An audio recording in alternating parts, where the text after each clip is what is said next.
안녕하세요. 메디치 미디어 시청자 여러분, 신내선의 식탁입니다. 최병천의 2024 총선 레이더, 뼛속까지 민주당 팬이신 최병천 소장님 모셨습니다. 안녕하세요. 네, 안녕하세요. 요새 방송 출연하시란 너무너무 바쁘시죠? 약간 바쁘긴 한데요. 네. 신혜선 본부장님이나 이렇게 하는 거를 영광으로 생각하고 있습니다. 감사합니다. 예. 오늘은, 이 장안의 화제 일단 맞지요. 조국혁신당. 예, 창당 깃발을 올린 조국혁신당에 대해서 우리 최 소장님의 또 평론을 들어보겠습니다. 자, 우선 지지율 봐야겠죠? 지금 어떻습니까? 가장 최근에 나온 뉴스토마토가 한 조사가 있는데요. 네. 뉴스토마토가 한 조사에서 꽤 높게 많이 나왔어요. 비례 투표에 대한 질문이에요, 참고로. 그러니까 선거에서 그러니까 지역구 의원 말고. 그게 이제 지금 세 가지 조사가 있다고 생각하시면 되는데요. 네. 어느 정당을 지지하냐는 그냥 정당 지지율이 있고, 네. 그 다음에 지역구를 누구를 찍을 거냐, 네. 비례정당, 정당 투표를 할 때 누구를 찍을 거냐. 근데 지금 말씀드리는 거는 정당 투표 조항이라는 거. 비례 투표죠, 비례 투표. 3번. 지금 말씀하신 세 번째 그렇죠. 단계는 것. 예. 세 번째. 그러니까 이 첫 번째보다 훨씬 구체적인 거죠. 구체적일 수도 있고, 그거보다 좀 더 나올 수도 있고, 덜 나올 수도 있는 거죠. 네. 그래서 예. 민주당 지지자들이 나는 지지정당을 물으면 나 민주당이라고 말할 텐데, 그런데 비례투표 및 정당 투표는 어딜 찍을 거냐 할 때. 약간 여분 성격이 있어요.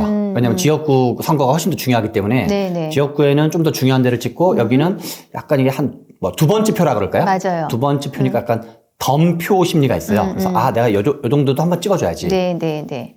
국민의힘 계열이 만드는 그러니까 비례정당의 그 이름이 국민의 미래예요. 국민의 미래. 국민의 미래. 네. 거기는 39.4%가 나왔고 네. 민주당이 만드는 게 더불어민주연합인데 네. 25.1%. 그리고 조국신당. 정식 명칭은 지금 조국혁신당으로 정했죠. 조국신당으로 물어서 21%. 21%. 엄청 높게 나온 거죠. 지금 20%대를 넘은 최초의 조사인 것 같습니다. 제가 알기로. 초반에 3%, 9% 이렇게 기억해요. 그리고 이준석 씨가 있는 개혁신당은 네. 5.3%. 이 생각보다 요새 좀 존재감 없습니다. 그렇죠. 조국신당이 등장하면서 지금 우리가 크게는 역대 선거 결과 같은 걸 쭉 보면 비례투표 같은 경우 전체 유권자를 100%로 봤을 경우 국민의힘 계열이 정당 투표가 약 40% 정도 가져가고 여기서 한 플러스 마이너스 한 2, 3% 정도 민주당도 약 40% 정도를 가져가서 플러스 마이너스 한 2, 3% 정도 그리고 이제 진보 정당을 포함한 나머지 기타 등등 정당이 합계를 대략 한 20%에서 15% 사이 정도를 가져가는 게 일반적이었는데 네. 지금 우리가 많이 알겠지만 민주당 지지율은 많이 경향적으로 좀 추락을 했고 네. 그다음에 국민의힘 지지율은 살짝 올랐거든요. 그러니까 시장이 어디서 발생하냐면 시장이 민주당 지지층에 또는 민주당의 소극적인 지지층에서의 이탈이 발생을 한 거거든요. 그런데 초기에는 이준석 신당이 부분적으로 그거를 그 시장의 일부분을 가져갈 뻔하다가 조국신당이 등장하면서 조국신당이 지금 더 많이 캐파로 포션으로 가져가고 있는 중인 거죠. 사실 민주당의 이탈표 중에 이준석 씨께서 지금 추진하는 당 이름이 개혁신당인가요? 네, 맞습니다. 그쪽으로 개혁신당. 가기에는 좀 찝찝해 하시는 분들이 좀 적지 않았지요.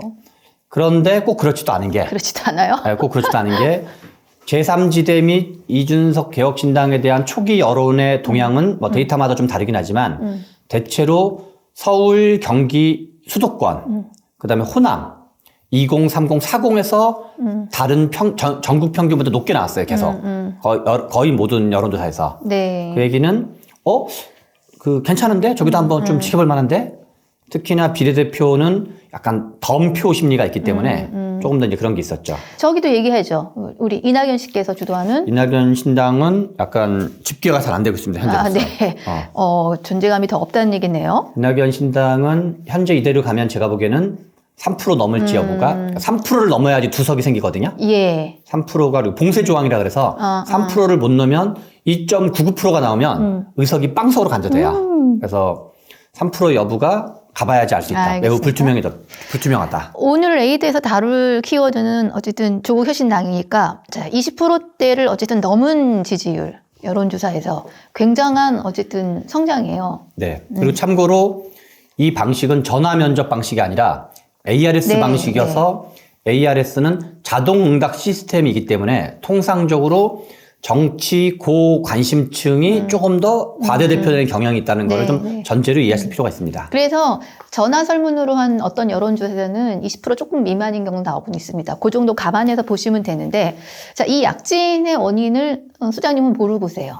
민주당의 지지 기반이 친문, 친명, 호남 네. 3대 축이고 이 3대 축이 대략 한 30% 초중반을 형성하거든요. 네. 그리고 2030 여성이 플러스되고 수도권 50대 화이트 칼라가 플러스되면 그게 지난 대선 지지율 정도에 가까운 거고 네. 거기에 2030 남성이 플러스되면 그게 촛불 전압이었던 거거든요. 네. 네. 그런데 민주당이 공천 갈등, 그다음에 명문 정당이 아닌 멸문 정당, 우리 홍영표 의원의 표현이죠. 네. 그래서 또 임종석 전 비서실장에 대한 컷오프 등등등 공천 갈등을 일으키면서 민주당 지지층에서 약간 친문 성향의 지지층, 그다음에 호남 성향의 지지층이 민주당이 가진 불만이 많아졌고 그 불만이 달리 갈 데가 없으니까 네, 네. 조국 혁신당으로 이동한 성격이 강하다고 보고 있습니다. 알겠습니다. 3%가 되면 의원수 두 석이라고 그랬잖아요. 네. 만약에 지지율이 더 올라서 정말 한 25%가 현실적으로 나온다, 30%가 나온다.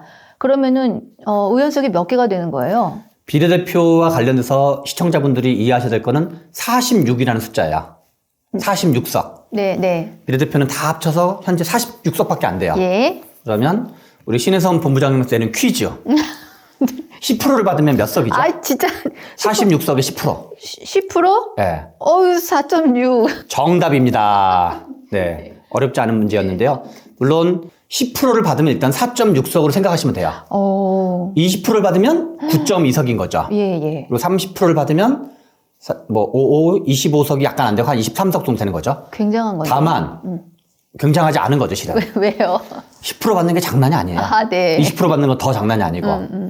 그런데 연동형 제도에서는 약간 웃돈을 얻는 것처럼 의석을 한 10%대에서는 한 두 석 정도 얹고 20%대에서는 한 3, 4석, 4, 5석 더 얹고 조금씩 더 얹으시면 된다고 생각하시면 되거든요. 대략 2석에서 5석 사이를 이제 커지는 거에 비례해서 더 얹으시면 되는데요. 계산 방식이 좀 되게 복잡한데 네. 조만간에 한번 시뮬레이션을 제가 돌려볼 생각인데요. 네, 네. 현재 만약에 20%라고 가정하면 네. 합계 9.2석에 한두 석, 두세 석 정도가 추가돼 가지고 만약에 우리 조국 대표가 목표가 어느 정도냐? 의석 목표가 10석이라고 얼마 전에 얘기했다가 초창기에는 네, 네. 최근에는 12석으로 올렸어요. 그래서 현재 10석과 12석 근처에 이 지지율대로 나온다고 가정하면 10석과 12석 언저리에 있다 정도로는 볼 수 있습니다. 자, 3월 3일 날 창당을 했어요. 네. 그리고 나서 거기서 이제 당대표를 수락했잖아요. 그러니까 네. 조 대표가 나온 보도에 따르면 각 당의 대표들에게 이제 인사를 하겠다라고 메신저를 전했고 그 첫 번째 만남이 이재명 대표랑 만났습니다. 아까 말씀하셨어요. 그 민주당에서 이탈표가 사실은 이 조국 혁신당을 지지하는 걸로 보신다. 네. 그러면은 이재명 당대표가 드디어 만나서 또 워딩이 굉장히 의미심장합니다. 짧은 거니까 읽어드리면 민주당과 조국혁신당은 대한민국 질곡을 함께 헤쳐나갈 동지라며 연대를 제안했다. 조 대표가 이에 대한 이 대표의 응수는 윤 정권을 심판하려는 모든 정치 세력이 힘을 합쳐야 한다고 회답했다. 실제로 지금 조국혁신당의 이런 어떤 기세에 민주당 내에서 내심 좀 불편해한다는 기사도 나오지만 요 정도의 워딩으로 둘이 함께 간다. 이제 민주당과 이런 분석도 나오고 있어요. 어떻게 보시나요? 민주당의 지지율 하락의 원인이 뭔지에 대한 분석이 되게 중요해요. 네. 전통적 지지층의 일부가 이탈한 게 하나가 있고 또 하나의 되게 중요한 포인트는 중도의 이탈이 있는 거예요. 중도인 사람들은 약간 양쪽 모두를 국민의힘과 민주당이 약간 좀 거리두기 하면서 보는 사람이 중도인 건데 네. 이 사람들은 민주당의 공천이 불공정하다고 생각을 하면서 이재명 대표의 리더십에 근본적인 의문을 갖게 된 거고 그리고 현재 민주당이 불공정한 공천에 대한 어떤 도덕관념이 작동하게 된 거야. 불공정하다. 네. 뭔가 너무 사심을 앞세운다. 그래서 리더십의 훼손도 같이 된 거예요. 네. 그러면 이재명 대표와 조국 대표가 둘이 만나면 각자 무엇을 얻을 수 있고 무엇을 얻지 못할까? 그걸 생각할 필요 있는데 이재명 대표가 얻을 수 있는 거는 친문 성향과 호남 성향의 상대적으로 이제 조국 대표, 조국 혁신당에는 그거에 우호적인 사람이 있으니까 여기에 반감을 누그러뜨리는 효과가 있을 수 있어요. 네. 이재명 대표 입장에서 얻는 거는. 그런데 그러면 지지율의 이탈 중에서도 민주당의 전통 지지층의 이탈은 일부 회복하는 면이 있어요. 네. 상대적으로. 그러나 중도의 이탈은 별개인 거야. 중도의 이탈은 회복되지 않아요. 그리고 조국 대표는 뭐를 얻을 수 있나? 조국 대표는 뭐 여러 차례도 얘기했지만 비법률적 방식으로 명예회복을 취재한다 표현했는데 쉽게 말하면 정치적 명예회복이거든요. 네. 사법적으로는 지금 이제 2심 판결을 받은 상태이기 때문에 그래서 각종 여론조사를 보면 조국 신당을 만드는 거를 뭐 바람직하냐 아니냐에 대해서 바람직하다고 본다라는 게 한 뭐 30에서 35% 내외 정도, 한 35% 내외 정도, 30에서 35% 정도 나오고 좀 부정적이다라는 견해가 한 50%에서 55% 사이 정도가 나와요. 그러니까 대체로 중도는 좀 비판적인 입장이에요. 조국 혁신당에 대해서. 그래서 다만 지지율이 10%, 15%, 20% 나오면 10%만 넘어가도 엄청난 거거든요. 그렇죠. 그러면 정치적 명예회복에는 아주 큰 도움이 되고 있는 거죠. 조국 대표가 그 2심 판결이 나온 다음에 지금 연합비례정당을 추진했던 실무총괄 책임자가 박홍근 의원이었는데 기자들이 박홍근 의원한테 조국당도 연합비례정당이 포함되는 거냐? 그랬더니 그거는 포함되지 않는다라고 정성호 의원과 박홍근 의원이 입장을 밝혔거든요. 왜 그러냐? 뭔가 이제 중도 이탈 가능성을 걱정했던 거죠. 그래서 그 판단은 여전히 있는 건데 지금은 민주당도 조국 대표를 만난 거잖아요. 네, 네. 그러니까 뭔가 도움이 된다고 생각하니까 만날 거 아니에요. 그래서 이제 중도 이탈 여부는 여전히 중도의 추가적인 합류는 크진 않지만 이탈된 호남과 친문 성향 그거의 부분적 회복은 가능성이 있을 수 있다고 봐야죠. 그렇죠. 범야권연대를 얘기할 때 이미 조국 대표는 1대1 구도를 얘기를 했어요. 그리고 본진을 민주당이라고 끝까지 얘기를 해요. 그러니까 그 야권연대 안에 조 대표 조국 혁신당에서는 어쨌든 민주당이 본진이니 같이 가자. 민주당이 본진이고 어떻게 보면 그 본산인데 민주당의 입장이 지금 말씀하신 문제를 결정하는 결정권이 조국 또는 조국 신당에 있는 게 아니라 사실은 민주당에 있는 것이죠. 저는 저 개인이 출마한다 얘기 이전에 제가 이제 출마 선언 부산에서 하면서 어떤 말씀 드렸나 하면 이 적어도 지역에서는 1대1 구도를 만들어야 된다. 그래가지고 특히 수도권 같은 경우는 뭐 200표 차로도 승부가 나는데 아차 잘못하다가는 윤석열 심판이라는 기본 구도가 흔들릴 수 있으므로 전국 차원에서 1대1 구도를 만들고 비례 같은 경우는 적절하게 나눠 가지는 게 맞지 않느냐 이런 입장을 표한 바 있습니다.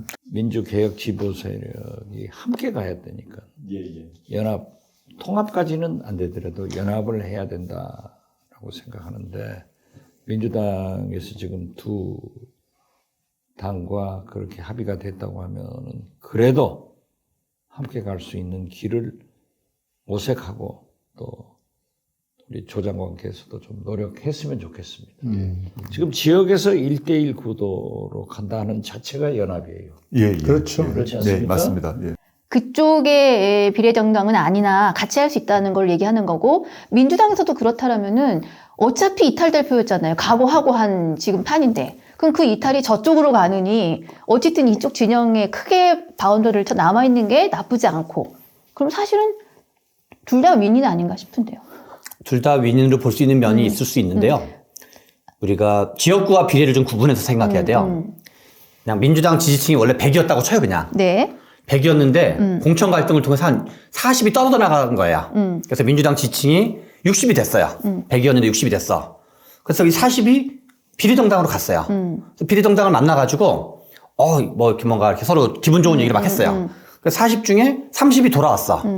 근데 그럼 합치면 90이잖아요. 현재 민주당 지지율은 그러니까 조국 대표랑 만나서 원래 100이었는데 60이 됐다가 90이 된 거예요. 근데 선거에서 이기려면 한 150이 필요했던 거야. 네. 국민의힘을 이기려면 민주당 지지자만으로는 안 되고 중도라든가 등등을 다 땡겨와가지고 150 정도가 있어야지 이기는 건데 160, 90 요 원전에서 떨어졌다가 움직였다 이러고 있는 거죠. 그러니까 실은 야권 연대라는 게 결국은 이제 윤석열 정부를 심판할 정도의 에너지의 야권 연대일 거잖아요. 그냥 우리끼리 뭔가 정신 승리하는 야권 연대가 중요한 게 아니라 그래서 여전히 요 근처에서 움직이고 있는데 윤석열 정부를 심판할 정도의 야권 연대냐? 그거는 뭐 이 지금 수치를 표현하면 150 정도가 필요한 거다. 근데 민주당 입장에서는 이미 각오하고 지금 내치는 상황이었기 때문에 내친 상황이니 뭐 약하더라도 다른 거를 끌어들여야 한다면 또 이런 우군도 없을 것 같아요. 그리고 실제로 지금 민주당이 만든 그 비례정당은 오히려 25%. 거기도 25% 나왔나요? 25%대 21% 나왔었죠. 지금 민주당을 정말 민주당을 지지한 사람은 지역에서 민주당 출마자도 뽑고 비례도 당연히 민주당이 만든 그 비례정당을 뽑아야 한다라고 생각하시는 게 일단은 오리지널 생각일 거예요. 그분들에서는. 네, 알겠습니다. 조금 이른 질문인데 여전히 지금 민주당이 질 거라고 지금 보시지요? 당의 반응이 우려스러운데요. 원인을 정확히 진단하고 현실을 정확히 인지해야지 대책을 수립하잖아요. 네. 그런데 어제 오늘 그리고 그제까지 민주당에서 나오는 논리 중에 뭐가 있냐면 가짜뉴스 소리 지금 계속 나오고 있어요. 여론조사 같은 거는 언론이 지금 개입하고 있고 네. 부정적인 거를 띄우고 있고 그래서 지금 언론에 민주당이 지고 있고 뭔가 부정적인 여러 가지 공천이 파동이 있었다는 거는 가짜뉴스다. 언론이 만들어낸 거다. 우리는 공천을 되게 잘했다. 아, 네. 혁신 공천이고 이기는 공천했다. 네. 이게 왜 되게 우려스럽냐? 왜 우려스럽냐면 정치라는 게 결국 이재명 대표가 무슨 5천만 표나 1,000만 표를 가지고 있는 게 아니라 네. 다 1인 1표거든요. 예, 예. 그래서 선거라는 거는 정치라는 건 다수의 주관과 커뮤니케이션하는 산업인 건데 국민들 하나하나의 의견이 중요한 거거든요. 근데 국민들은 민주당의 경선이 불공정하다고 많은 사람이 보고 있거든요. 그건 여러 가지 데이터상으로 확인돼요. 네. 그런데 그게 돼서 저 사람들 생각은 다 뭔가 언론에 세뇌된 거야. 잘못된 언론에. 그래서 이런 가짜뉴스와 현실 부정 인식의 대표적인 사례가 황교안 씨 사례예요. 황교안 씨와 민경욱 씨가 그랬어요. 네. 2020년 총선에서 민주당이 180석으로 압승을 하니까 네. 이거는 가짜뉴스와 음모고 부정선거다. 그래서 알겠습니다. 점점점 네. 이게 왜 중요하냐면 이렇게 생각을 하면 올바른 대책을 수립을 못하게 돼요. 자, 뭔가. 질문으로 돌아와 주세요. 네. 그래서 여전히 지금 진다고 보시는데. 아니 더 크게 질 가능성이 있어서 걱정스러워서 그래요. 자, 더 크게 지는데, 그럼 거꾸로 여쭤볼게요. 국힘이 절대적으로 이길 수 있습니까? 절대적인 게 세상에 어디 있습니까?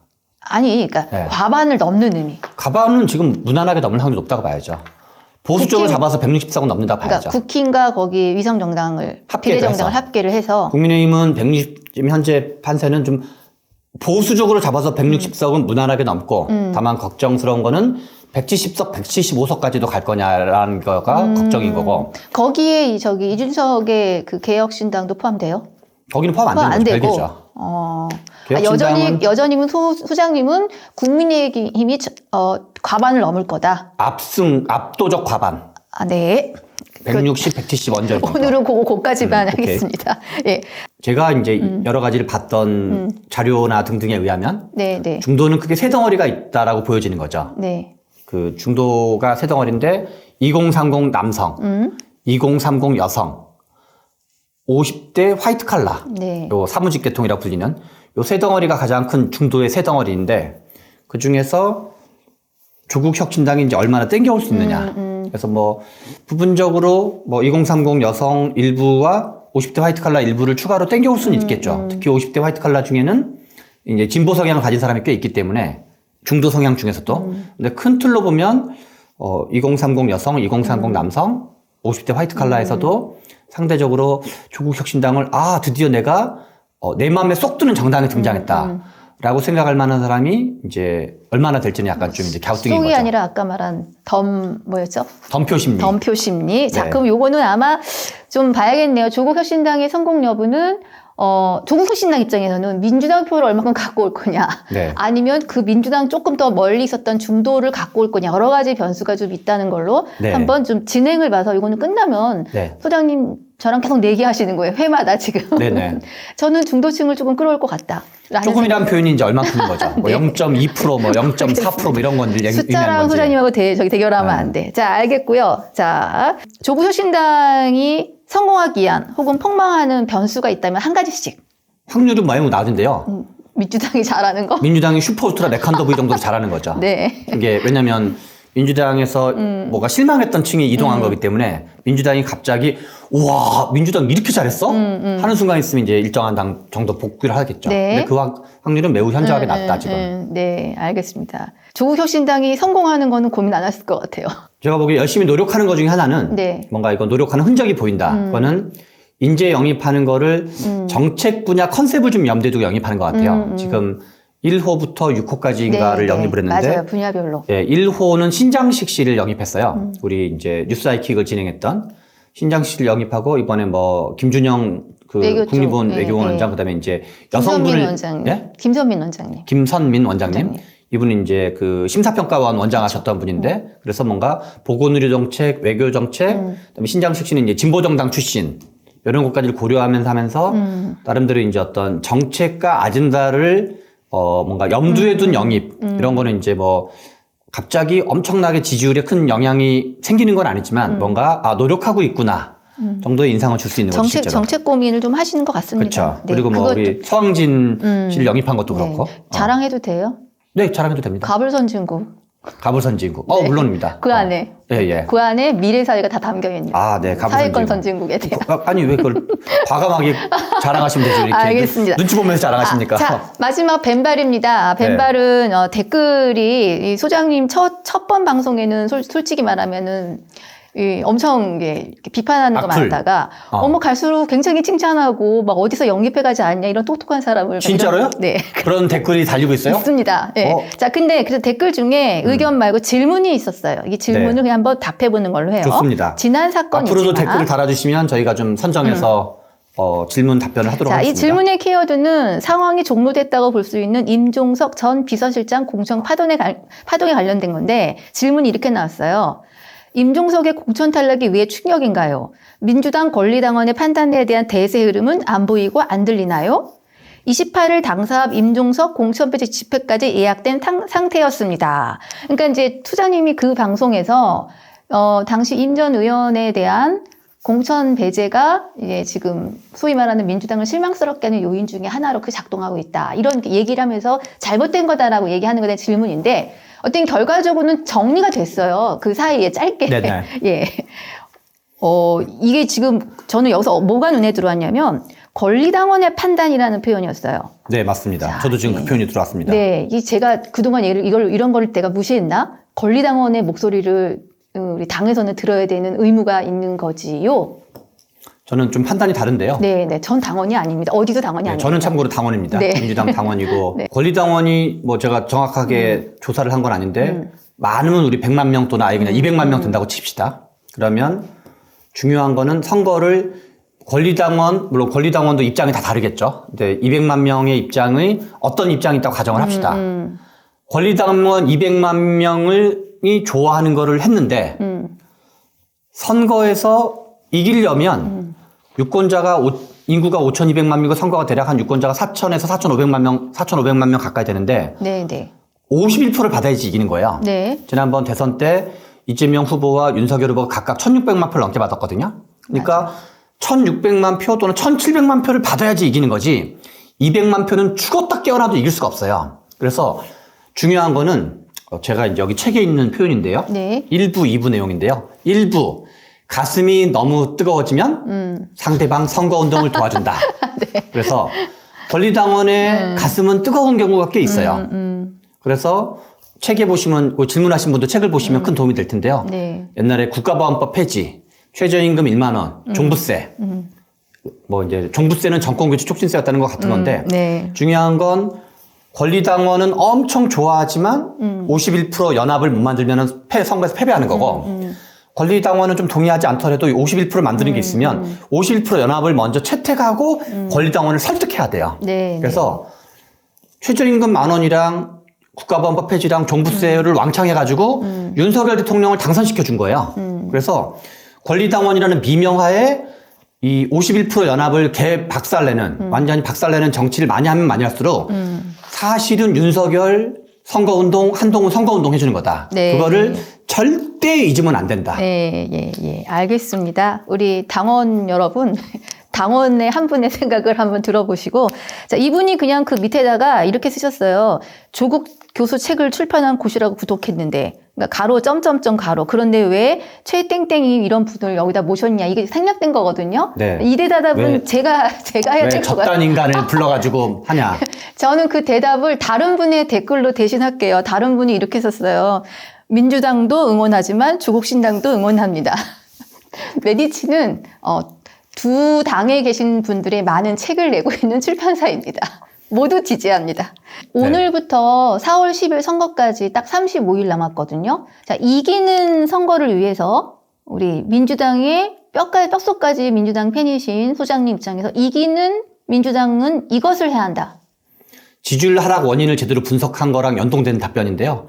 불공정 공천이라고 좀 생각해서 지지율이 떨어진 거거든요. 네. 그럼 이거에 책임 있는 분들에 한해서는 무서워. 공천을 철회해야 돼요. 이재명 대표의 공천을 철회하고 정성호, 그러니까 불출마하도록 강제로 만드는 거죠. 정성호, 그다음에 조정식 사무총장, 김병기 공관위원장. 요 3명 중에 일정 부분 이재명 후보는 반드시 포함시켜야 되는 거고. 그래서 이분들에게 공천을 철회해서 대국민 사과를 해야 되는 거죠. 불공정한 공천에서 죄송합니다. 그래서 뭔가 납작 엎드려서 네. 뭔가 국민들이 가진 불만을 이해하고 인정하고 시정해야지 다음 페이지를 넘어가는 거예요. 그래야지 윤석열 정부 심판에 어떤 그 전면전이 제대로 붙는 거지. 국민들이 얘네들 혼내줘야 될 것 같은데? 라고 민주당에 대해서 생각하고 있는데 그거는 다 이렇게 쌩까고 무시하고 이제 그냥 윤석열 계속 얘기만 하면 국민들이 그건 납득하지 않는다. 그래서 알겠습니다. 이제 이기려면 이제 민주당이 선거에서 이제 이기려면 조금이라도 더 많이 회복을 하려면 네. 이제 이 공천 파동에 대한 책임 있는 이제 그걸 어떤 반응을 해야 되는 거죠. 알겠습니다. 지금까지 이 말씀을 하신 분은 어떤 분이다? 저는 오해하시는 분들이 있어서 그런데 저는 민주당을 누구보다 사랑하고 민주당 당원이고 저는 이재명 대표도 사랑합니다. 이재명 대표가 여러 가지 한국 정치에서 의미가 있기 때문에 잘 됐으면 좋겠는데 네. 이재명 대표가 너무 안 되는 방향으로 가고 있어서 그게 안타까워서 그런 거지 개인적 사감이 있거나 그런 거는 1도 없습니다. 진심으로. 네, 감사하고요. 자, 보시고 또 좋은 의견 남겨주시고 질문 남겨주시면 또 저희가 친절하게 답변하겠습니다. 감사합니다. 감사합니다.